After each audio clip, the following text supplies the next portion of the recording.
हाँ जी बेटे, आगे हमारे पास है ओम्स लॉ। ठीक है, जो ओम्स लॉ है ये ओम साइंटिस्ट का नाम है। इसने ला दिया था, अपना एक रिलेशन निकाला था करंट में और पोटेंशियल डिफरेंस के बीच में। ठीक है ना।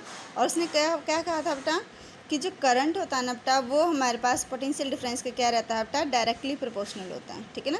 तो क्या कहा उन्होंने, the current through a metallic element, किसी मेटालिक एलिमेंट में से जो करंट फ्लो करेगा ना, वो क्या रहेगा बेटा, proportional to the potential difference. जो चीज़ आपने ध्यान रखनी क्या रहेगा बेटा, कि current is proportional to the potential difference. ठीक है ना, बिटवीन इट्स एंड्स। ठीक है ना, कि कोई हम कंडक्टर लेंगे, उसके एंड्स के बीच में जो हमारे पास करंट है वो क्या रहेगा बेटा, पोटेंशियल डिफरेंस के डायरेक्टली प्रोपोर्शनल रहेगा। और वहाँ पे हमारे पास जो टेम्परेचर वो कैसा होना चाहिए बेटा, कॉन्स्टेंट होना चाहिए।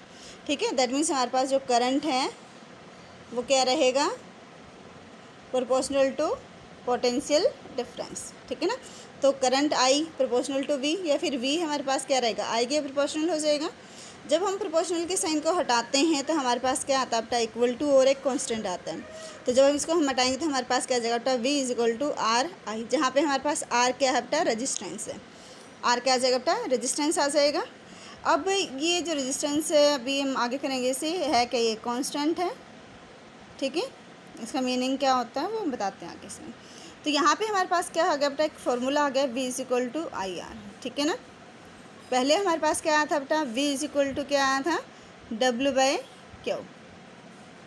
ठीक है, तो ये अपने जो फॉर्मूलेज हैं ये ध्यान रखने हैं।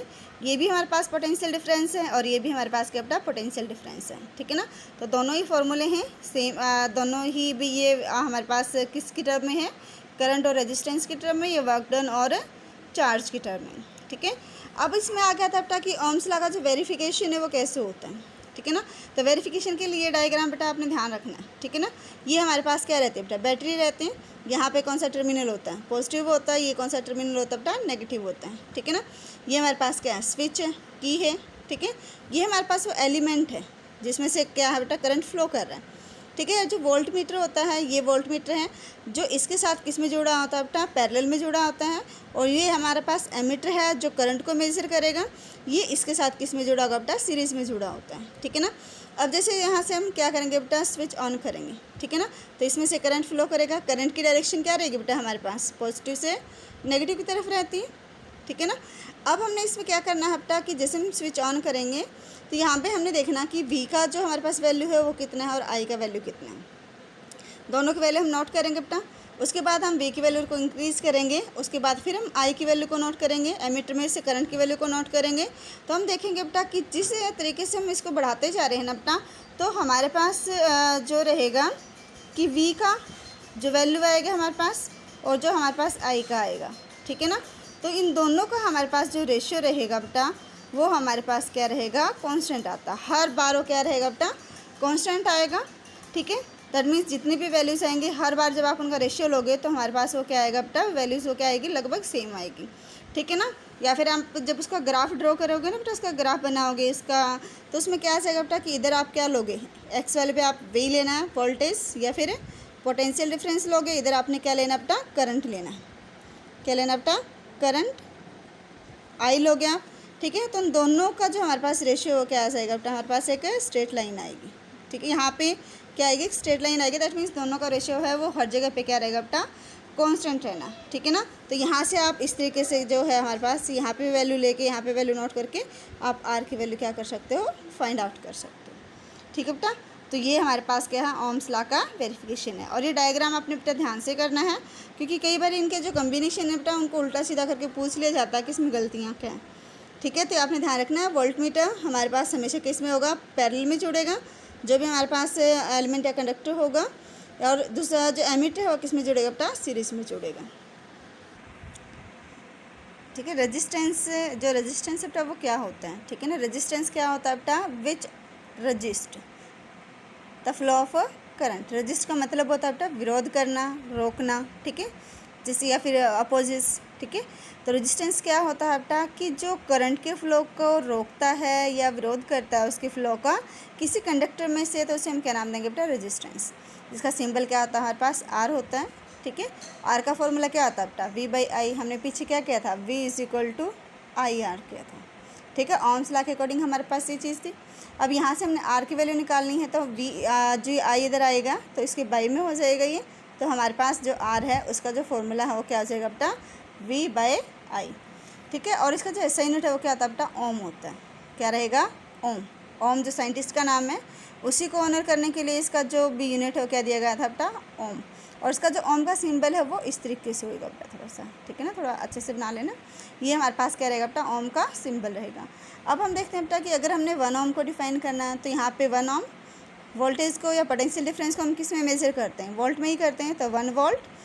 करंट को किस में करेंगे, एम्पियर में, तो 1 एम्पियर। तो यहाँ पे हमारे पास 1 ओम किसके बराबर होगा बेटा, 1 वोल्ट बाय 1 एम्पियर।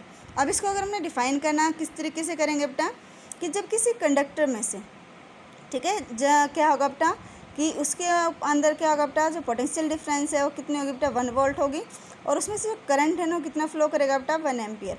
तब उस कंडक्टर का या उस एलिमेंट का हमारे पास जो रेजिस्टेंस है वो क्या रहेगा बेटा, वो रहेगा हमारे पास 1 ओम। क्या रहना बेटा, वो 1 ओम। तो हम 1 ओम को किस तरीके से डिफाइन करेंगे कि if PD potential difference of 1 volt is applied across an element, किसी एलिमेंट के थ्रू हम क्या करते हैं बेटा, 1 वोल्ट पोटेंशियल डिफरेंस को अप्लाई करेंगे, तो वहाँ पे जो और जो करंट है वो उसमें से क्या होगा बेटा, 1 एम्पियर। कितना करंट पास होगा बेटा, 1 एम्पियर करंट उसमें से पास होता है। तब हमारे पास उस एलिमेंट का जो रेजिस्टेंस है वो कितना होगा बेटा, 1 ओम रहेगा। आगे हमारे पास क्या आता है बेटा कि फैक्टर अफेक्टिंग द रेजिस्टेंस, कि ऐसे कौन से फैक्टर हैं बेटा जो रेजिस्टेंस को क्या करते हैं बेटा, अफेक्ट करते हैं। ठीक है ना। अब वो फैक्टर कौन कौन से रहेंगे बेटा जो रेजिस्टेंस को अफेक्ट करेंगे, तो वो हमारे पास कौन कौन से हैं। एक तो हमारे पास बेटा नेचर ऑफ मटेरियल, ठीक है ना, कि जो हमारे पास भी एलिमेंट है उसका नेचर क्या है, ठीक है, वो किस तरीके के मटेरियल का बना हुआ है। अगर वो मेटल है, ठीक है, मेटल क्या होता है बेटा, गुड कंडक्टर होते हैं। अगर वो गुड कंडक्टर हैं तो रेजिस्टेंस क्या रहेगा बेटा, उनका लो रहेगा। ठीक है। इसलिए जितने वायर्स होते हैं जो कंडक्शन, इलेक्ट्रिसिटी के कंडक्शन में काम आते हैं ना, वो सारे किसके होते हैं, कॉपर या फिर एल्युमिनियम, क्योंकि वो मेटल है और बहुत अच्छे क्या करते हैं अपना इलेक्ट्रिसिटी को कंडक्ट करते हैं। उसका रेजिस्टेंस क्या होता है, लो होता है। और जो अलॉयस होते हैं अपना, उनका क्या रहेगा, हाई होता है। ठीक है ना। हाई जितने भी हीटिंग एलिमेंट होते हैं उनके अंदर क्या यूज़ होता है बेटा, कि मेटल यूज़ ना हो के जो अलॉयस होते हैं ना वो यूज़ होते हैं, जैसे निक्रोम होता है। ठीक है। क्या बेटा, निक्रोम एक अलॉय है जिसका यूज़ मोस्टली कहाँ पे किया जाता है बेटा, हीटिंग जो एलिमेंट होते हैं ना, जहाँ पे जैसे इलेक्ट्रिक आयरन हो गया बेटा, ठीक है ना, उन भी जो प्रेस वगैरह करने के लिए होते हैं, रोड वगैरह होगी, ठीक है, या फिर भी हीटर हो गए वहाँ पे। उसके बाद आता है बेटा टेम्परेचर। अब आता है टेम्परेचर के साथ क्या करता है बेटा, इंक्रीज़ होता है, कि जितना ज़्यादा टेम्परेचर रहेगा ना हमारे पास जो रेजिस्टेंस है वो भी क्या होगा बेटा, उतना ही ज़्यादा रहेगा। That means increase with increase in temperature. ठीक है। और अगर इसका हमने कम करना है रेजिस्टेंस, तो क्या होगा बेटा, टेम्परेचर को कम करना पड़ेगा। आगे बेटा लेंथ ऑफ द कंडक्टर, इसके रहता है डायरेक्टली प्रोपोर्शनल। दैट मीन्स जितना लंबा वायर होगा ना उतना ही ज़्यादा क्या रहेगा बेटा, उसका रेजिस्टेंस रहेगा। और जितना हमारे पास छोटा रहेगा वायर, तो उसका रेजिस्टेंस भी क्या रहेगा बेटा, कम रहेगा। आगे हमारे पास क्या आता है बेटा, एरिया ऑफ क्रॉस सेक्शन। अब जो एरिया ऑफ क्रॉस सेक्शन का मतलब क्या होता है बेटा, हमारे पास की जो वायर होगी, कि हमारे पास वायर है, ठीक है ना, यहाँ पे इसकी ये वाली जो होती है क्या होती है, इसकी थिकनेस होती है। हम इसको थोड़ा सा और बड़ा ले लेते हैं, कि हमने ये वायर है थोड़ी इस तरीके से, तो यहाँ पे इसकी जो मोटाई होती है ना, यहाँ पे जो रहेगा हमारे पास, उसको हम क्या बोलते हैं, एरिया ऑफ क्रॉस सेक्शन। जो हमारे पास किस तरीके से होता है बेटा, ऐसे होता है।